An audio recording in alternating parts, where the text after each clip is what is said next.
샬롬! 사랑하는 청년 여러분 반갑습니다. 오늘은 그리스도를 둘러싼 논쟁이라는 주제로 강의를 시작하도록 하겠습니다. 오늘 강의는 이제 다른 강의들과 다르게 이렇게 완벽하게 책으로만 읽어보도록 하려고 합니다. 그 이유는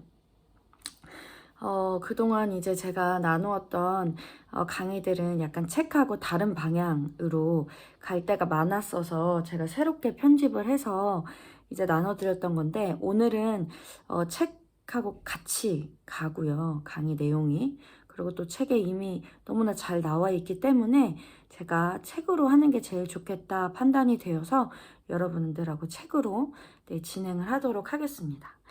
책이 없으신 분들을 위해서 따로 제공을 해드리기는, 이제 인터넷으로 제공을 해드리기는 어려울 것 같고요.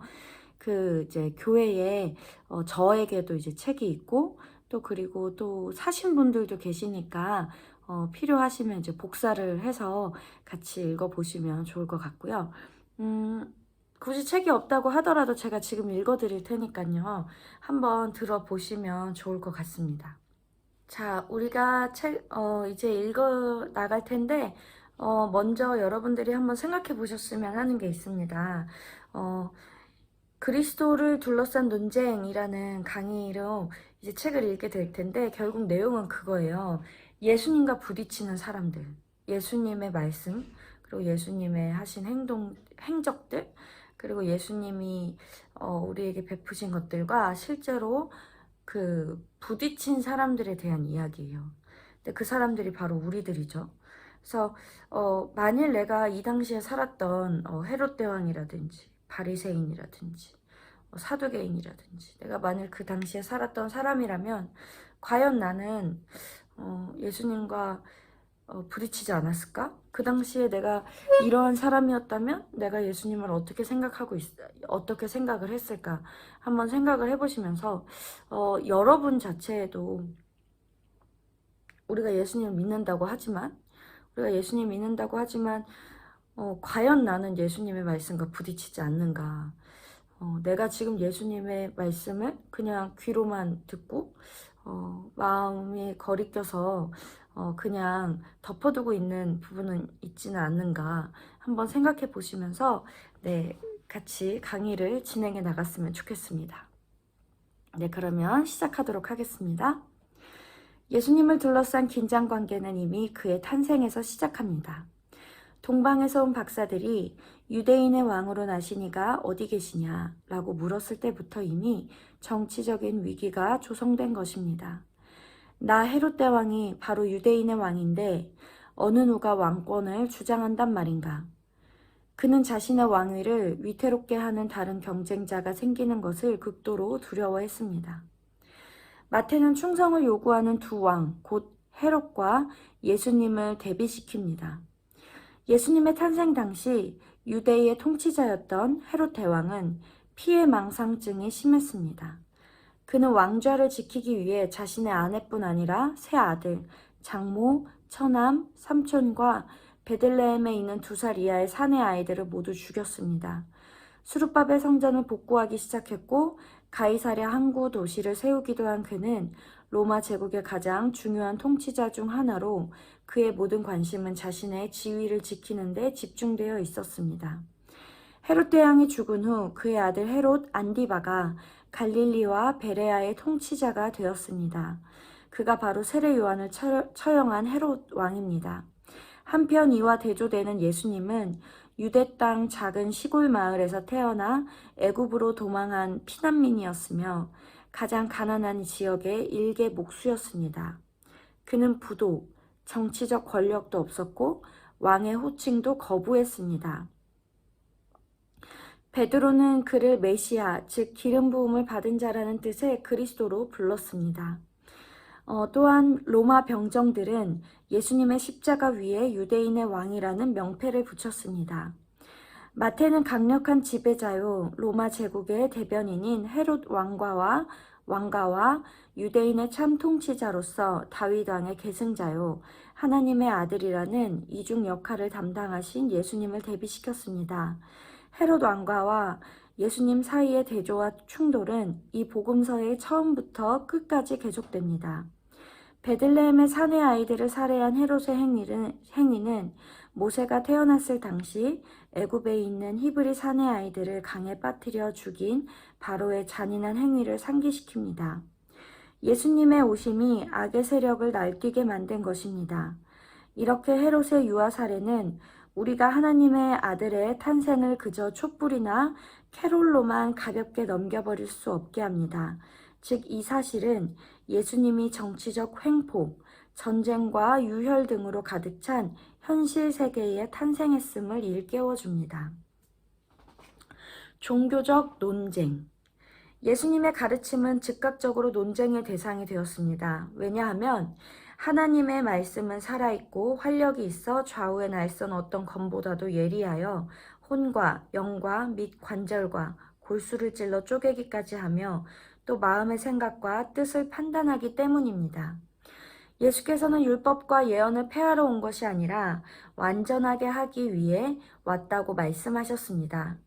그러나 그가 율법을 어떻게 해석하셨는지 보십시오. 옛사람에게 말한 바 살인하지 말라. 누구든지 살인하면 심판을 받게 되리라 하였다는 것을 너희가 들었으나 나는 너희에게 이르노니 형제에게 노하는 자마다 심판을 받게 되고 형제를 대하여 라가 라 하는 자는 공회에 잡혀가게 되고 미련한 놈이라 하는 자는 지옥불에 들어가게 되리라. 마태복음 5장 21절로 22절. 유대교 지도자들이 예수가 누구이길래 모세의 율법을 마음대로 바꾸는가?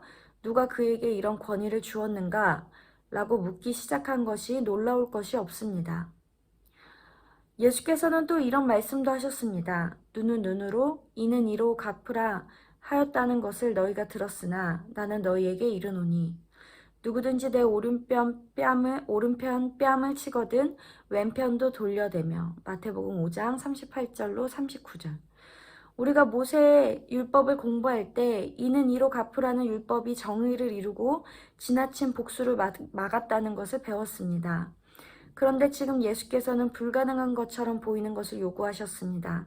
수치를 당하고 공격을 받고 해함을 입어도 친절과 사랑과 관대함으로 갚으라. 그의 말씀은 정의와 관례에 대한 일반적 이해를 뒤집어버린 것입니다. 종교적 허식과 위선에 대한 예수님의 공격은 매우 신랄했습니다. 왜 우리는 거칠해하는 가면을 쓰는가?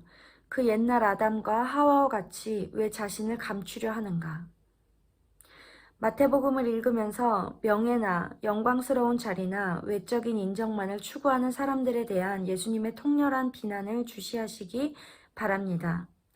화 있을진저 라는 구절을 반복하며 외식하는 자들을 비난한 마태복음 23장을 다시 읽고 아모스 4장 1절로 5절을 떠올려 보십시오. 예수께서는 11조도 바쳐야 하지만 의와 인과 신과 같이 더 중요한 것들을 간과해서는 안 된다고 말씀하셨습니다. 한편 예수께서는 경제 생활의 우선순위도 뒤바꿔 놓으셨습니다.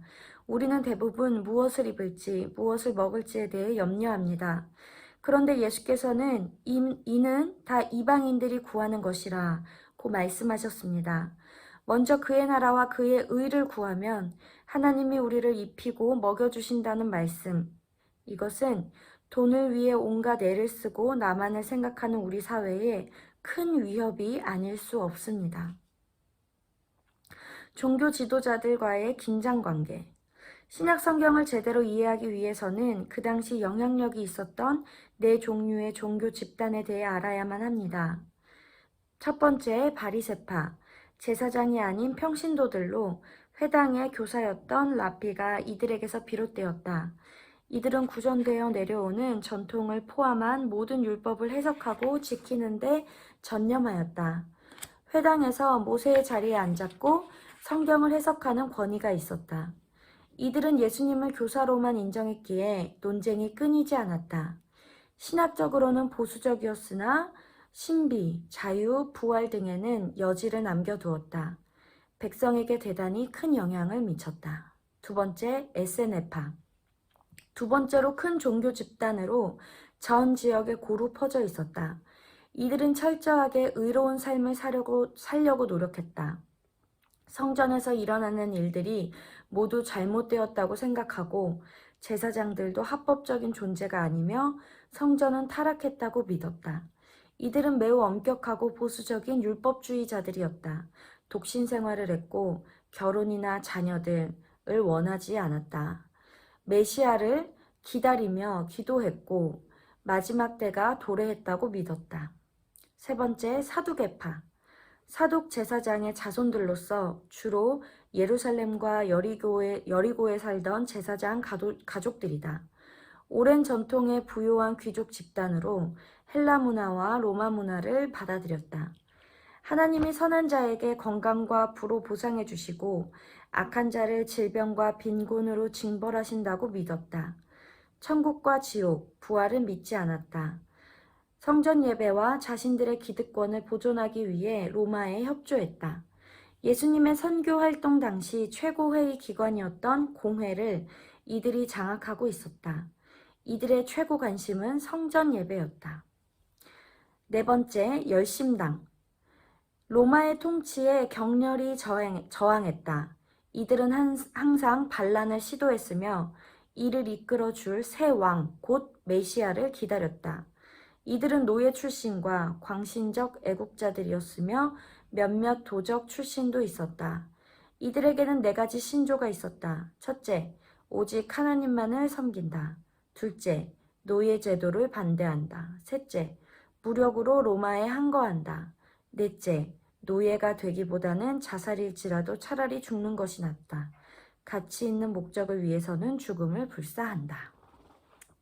자, 이제 왜 예수님이 이 종교 집단들과 충돌하게 되셨는지 알아봅시다. 우리가 구약 성경에서 배운 내용을 다시 떠올려 보십시오.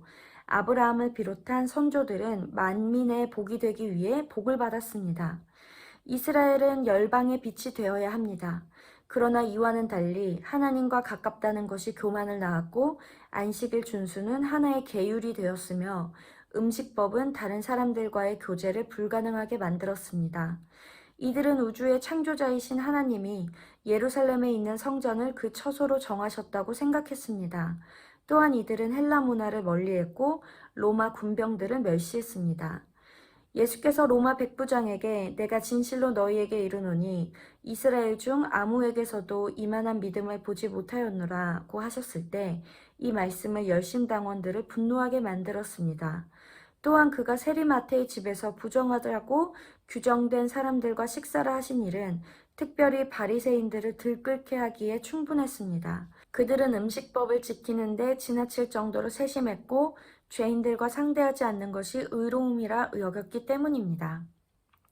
그런데 예수께서는 호세아나 아모스와 같이 변치 않는 참된 사랑은 의식을 뛰어넘는다고 역설하셨습니다. 호세아 6장 6절 나는 인애를 원하고 제사를 원하지 아니하며 번제보다 하나님 알기를 아는 것을 원하노라. 아모스 5장 21절 24절입니다. 내가 너희 절기들을 미워하여 멸시하며 너희 성회들을 기뻐하지 아니하나니 너희가 내게 번제나 소제를 드릴지라도 내가 받지 아니할 것이요 너희의 살찐 희생의 화목제도 내가 돌아보지 아니하리라. 내 노랫소리를 내 앞에서 그칠지어다. 내 비파소리도 내가 듣지 아니하리라. 오직 정의를 물같이 공의를 마르지 않는 강같이 흐르게 할지어다. 그러나 예수께서는 예언자들보다 한 걸음 더 나아가셨습니다. 그는 의심의 여지 없이 죄인들과 버림받은 자들과 소외된 자들을 공동체 안으로 이끄시기 위해 오신 것입니다. 예수님의 이러한 포용은 분란을 몰고 왔습니다. 그 당시 유대인 남자들은 자신이 노예나 이방인이나 여자로 태어나지 않은 것을 감사하는 기도를 날마다 드렸습니다. 반면 마태는 예수께서 가난한 자와 변두리 인생들과 만질 수 없는 환자들과 외국인들에게 관심을 기울이신 것을 강조합니다. 귀신 들린 딸을 고쳐달라고 간청한 가나안 여인과 문둥병자, 로마 백부장과 그의 하인, 그리고 세리마태의 소외된 죄인 친구들을 기억하십시오. 새로운 메시아상. 가이사랴 빌립보에서 예수께서 제자들에게 너희는 나를 누구라 하느냐? 라고 물으셨을 때 긴장은 더욱 상승하였습니다. 예수님은 이 질문을 던짐으로 두 가지 일을 하시는 것입니다. 먼저 제자들이 그를 메시아로 믿게 하려는 것입니다. 그리고 그와 똑같은 비중으로 그가 어떤 메시아인지를 분명하게 알려주려 하신 것입니다. 이때로부터 예수 그리스도께서 자기가 예루살렘에 올라가 장로들과 대제사장들과 서기관들에게 많은 고난을 받고 죽임을 당하고 제3일에 살아나야 할 것을 제자들에게 비로 나타내시니. 마태복음 16장 21절. 이스라엘 백성은 메시아가 권세자로 백마를 탄 개선장군으로 오시리라 생각했습니다. 이사야 선지자가 묘사한 메시아를 깨닫지 못했던 것입니다. 그는 멸시를 받아 사람들에게 버림받았으며 간고를 많이 겪었으며 질고를 아는 자라. 이사야 53장 3절. 이러한 메시아의 모습 대신에 이스라엘 백성은 정치적인 승리를 노래하는 시편과 자주 독립 국가에 대한 예언자적 약속만을 기억하고 있었습니다. 예수께서는 조심스럽게 예루살렘 입성을 준비하셨습니다. 한편으로 기름 부음을 받은 자로서 하나님의 왕국이 예루살렘에 오게 해야 합니다. 그리고 다른 한편으로는 백성이 그가 어떤 메시아인지를 알게 해야 합니다. 예수께서는 자신이 정치적인 다윗 왕으로서가 아니라 자비롭고 거룩하지만 비난을 받게 될 하나님의 아들이요 사신으로서의 메시아임을 백성에게 보여주어야만 했습니다. 이렇게 그는 스가랴 선지자의 예언을 성취하셨습니다. 보라, 내 왕이 너에게 임하시나니 그는 공의로우시며 구원을 베푸시며 겸손하여서 나귀를 타시나니 나귀의 작은 것 곧 나귀 새끼니라. 스가랴 9장 9절. 그러나 스가랴 9장 전체를 읽어보면 백성이 예수님의 예루살렘 입성을 정치적 메시아의 맥락에서 보았음을 알 수 있습니다. 이미 말씀하셨던 대로 예수님은 예루살렘에 들어오셨습니다. 그가 성전을 깨끗이 하신 일은 이사야나 예레미야, 에스겔이 행했던 것 같은 상징적이며 예언자적인 행위로서 수백 년 동안 이스라엘에 없었던 일입니다. 예수께서 거룩한 도시 예루살렘을 내려다보시며 하신 말씀보다 메시아의 오심을 더 마음에 와닿게 묘사한 부분은 없습니다. 예루살렘아, 예루살렘아, 선지자들을 죽이고 너에게 파송한 자들을 돌로 치는 자여, 암탉이 그 새끼를 날개 아래에 모음같이 내가 내 자녀를 모으려 한 일이 몇 번이더냐. 그러나 너희가 원하지 아니하였도다. 마태복음 23장 37절. 누가복음도 이 일을 기록합니다. 가까이 오사 성을 보시고 우시며 이르시되 너도 오늘 평화에 관한 일을 알았더라면 좋을 뻔하였거니와 지금 내 눈에 숨겨졌도다. 누가복음 19장 41절로 42절. 사면 초가. 종교 지도자들은 왜 예수님을 두려워했을까요? 만약 예수께서 문제를 일으키시면 로마인들이 이스라엘 백성을 더 강압할 것이 분명해 보였기 때문입니다. 한 사람이 백성을 위하여 죽어서 온 민족이 망하지 않게 되는 것이 더 낫다고 한 대제사장은 이런 상황에서 말하였습니다. 요한복음 11장 50절의 이야기입니다. 반란은 모두를 망하게 할 뿐만 아니라 성전 또한 무너뜨릴 것이라는 게 그들의 생각이었습니다. 실제로 후에 로마 군인들은 수백 명의 시민을 십자가에 못 박아 죽였고 또 어떤 때는 병거로 한꺼번에 2만 명을 짓밟았으며 마지막에는 전 예루살렘 성을 파괴했습니다. 종려주일에 바리새인들이 군중을 진정시켜달라고 예수께 요청했던 것은 군중이 평화를 파괴하는 폭동으로 보일 경우 로마 군인들이 많은 사람들을 죽일 것을 두려워했기 때문입니다. 누가 예수님을 죽였습니까? 어느 누구도 비난받기를 원하지 않았습니다.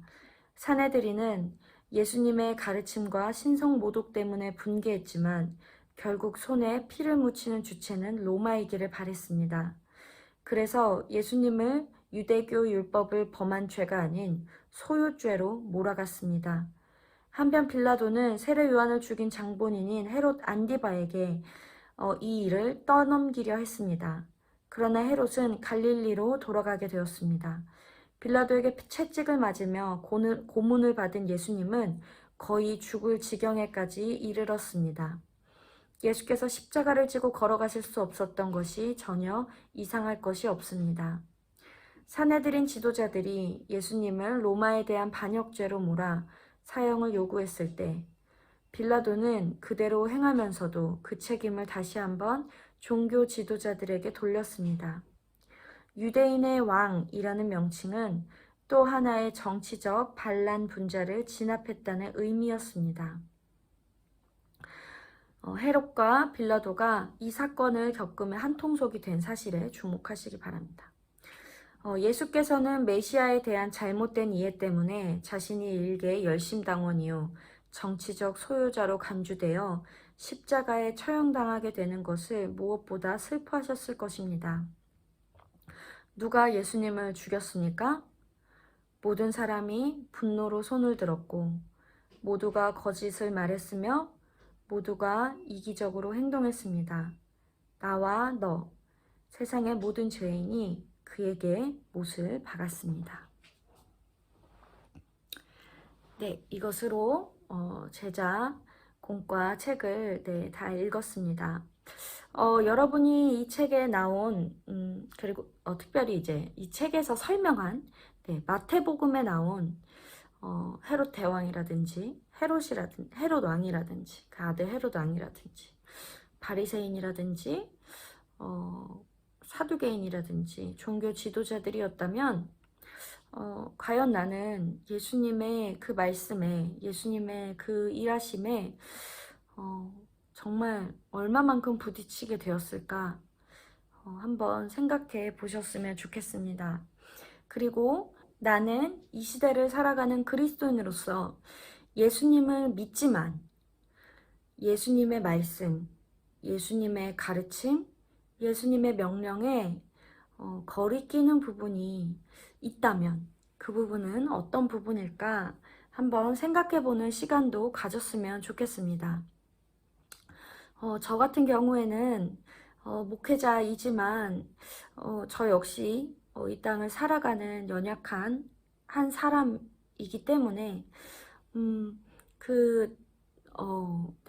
성경으로 말한다면 이제 재물에 대한 완전한 자유를 얻기라는 참 어려운 것 같습니다. 그의 나라와 그의 의를 구하라. 그리하면 이 모든 것을 너희에게 더하시리라. 라는 예수님의 말씀 앞에 과연 나는 내 안위라든지 내 상황이라든지 또 이제 이번에 결혼을 했으니까 또 그리고 이제 이번에 이제 제가 이제 가정을 꾸리면서 이제 스스로 이제 책임져야 하는 그러한 부분에 이제 많이 놓이게 되었는데 정말 여전히 우리 가족을 입히시고 먹이시고 책임지시는 주님만을 바라보며 물론 일을 하고 물론 이제 완전하게 이제 주님이 주시는 꼴을 먹지 않는다라는 것은 아니지만 어찌됐든 하나님의 나라와 하나님의 의를 먼저 구함으로 말미암아 나에게 부어주실 하나님의 은혜를 하나님의 때에 받겠다라는 그런 온전한 신뢰가 과연 나에게 있는가, 아니면 그 말씀이 나의 실질적인 삶 가운데 거리껴 가고 있는가에 대해서 계속 생각을 하고 있어요. 어제도 이제 신랑하고 그런 얘기를 하기도 했었고, 근데 이제 그런 고민을 하면서 이제 계속해서 생각하는 것은 저는 계속해서 이런 고민을 하지 않으면 언제든 하나님의 나라와 하나님의 의보다는 나의 안위를 먼저 생각하게 될 것이라는 그런 생각이 들더라고요. 계속해서 고민해야 되고 계속해서 나를 다시 돌아보아야 하는, 내가 어떤 존재인지, 내가 어디에 연약한 존재인지, 내가 어떤 부분에서 예수님께 거리끼는지, 그런 부분들을 계속해서 고민하지 않으면 내가 더더욱더 하나님 앞에 나아가기라는, 내가 하나님만 바라보기에는 주님이 주시는 은혜로 온전히 누리기에는 갈수록 더 부족해지겠구나 라는 생각이 들더라고요. 그래서 여전히 나는 부족하지만 생각하면 생각할수록, 고민하면 고민할수록 발견되어지는 것은 부족한 나, 연약한 나이지만 나를 알기 때문에 더더욱더 주님을 바라볼 수밖에 없는 것 같습니다. 여러분에게도 그런 거리끼는 것들이 있을 것이라고 생각을 합니다. 관계적인 부분이라든지 아니면 하나님을 향한 온전한 마음과 신뢰라든지. 그런 부분에 있어서 예수님의 이 말씀들이 과연 나에게 얼마만큼 거리끼고 얼마만큼 내가 그냥 한 귀로 듣고 한 귀로 흘려나가는지, 내 마음과 내 삶에서는 전혀 그런 말씀의 열매가 맺히지 않는데 나는 그냥 말만 하고 있는 건 아닌지에 대해서 한번 여러분 생각해 보았으면 좋겠어요. 마태복음을 한번 읽어보시면서 예수님의 말씀, 예수님의 가르침들을 한번 읽어보시면서 여러분이 어떤 부분이 거리끼는지를 계속해서 돌아보는 시간을 가졌으면 좋겠습니다. 또 한 가지, 세상은 당연히 예수님의 가르침과 예수님의 말씀과 예수님의 명령에 거리끼게 됩니다. 우리는 그 가운데 서 있는 거죠. 그 가운데에서 예수님의 말씀과 그리고 예수님의 말씀을 100% 거리껴 하는 세상, 그 가운데에서 지금의 우리와 같은 예수의 제자를 만들어가는 사람들이에요. 우리가 다 사명자라고 예전에 말씀을 나눈 적이 있었는데, 예수님께서 마태복음 28장에서 말씀해 주신, 마태복음 28장 28절에서 20절에서 말씀해 주신 그 말씀이, 그 명령이 예수님을 믿는 사람이라면, 예수님의 제자라면 모두에게 주어지는 사명이란 말이죠. 그 사명을 우리가 지켜나간다라면 여전히 그 긴장관계 속에 있는 것이죠. 예수님을 거리게 하는 그 세상 가운데 우리는 계속해서 예수님의 제자를 세워나가야 한다라는 거예요. 그렇게 하려면 그만큼 우리가 깨어 있어야 하고, 때로는 희생을 자처해야 하고 헌신해야 될 때가 있을 것입니다. 여러분, 제자로서 온전히 세워지는 것은 한순간에 이루어지는 것이 아니죠. 하나님의 일꾼으로 세워지는 것 역시도 한순간에 이루어지는 것이 아닙니다. 주님께서 우리를 갈고 닦아주시고 계시는데, 그렇게 다듬어 주시는 주님의 은혜 가운데 우리 역시 발맞추어 주님을 따라 나아가는 저와 여러분 되시기를 바랍니다. 여러분 항상 힘내시고요. 여러분을 응원하고 축복합니다. 네, 우리 한 주 마무리 잘 하시고 우리 주일날 교회에서 만나도록 하겠습니다. 샬롬.